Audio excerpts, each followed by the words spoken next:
You always do this. You say you'll get something done before you leave for work, and it never gets done. Sorry I'm not perfect. I can totally see how having to stop for gas has completely ruined your whole day.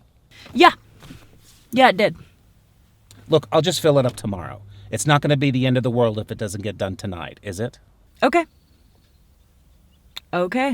Look, we've all been there, where we've had stupid issues turn into major arguments. You know, where we don't use the greatest communication skills. We all have stressful lives, and it can be easy at the end of a long day to lash out at a friend or loved one with a hurtful comment. So if you want to be less of a jerk in your next argument, here are 2 traps to avoid.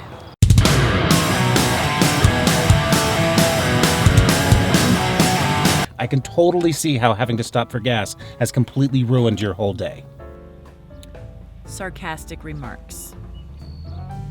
Sarcasm is one of the easiest ways to deflect attention when we start feeling defensive in an argument. You're minimizing the other person's issue and almost making fun of them for having that issue in the first place. The best alternative to sarcasm is to immediately take your loved one's concerns seriously.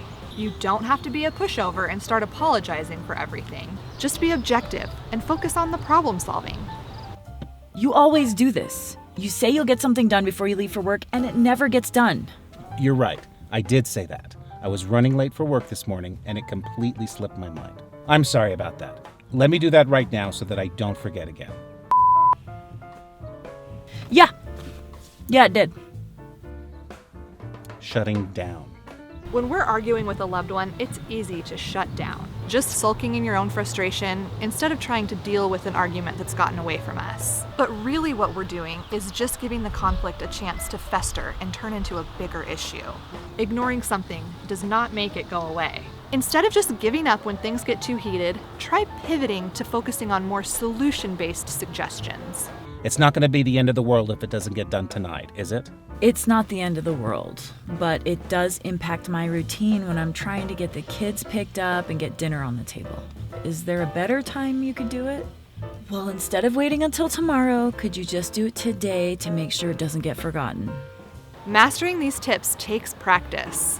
But like any new skill, it's going to seem difficult in the beginning, but will get easier over time. Stick with it. It's well worth it for yourself and your relationships to develop these healthier communication habits. And remember, each time you practice, it's going to feel more natural and make your next disagreement go more smoothly. Hey, Slowpoke, did you want to try to get there sometime today, or are we stopping to pick up Miss Daisy? Seriously? Name calling? I bet you haven't even watched the last video or subscribed yet.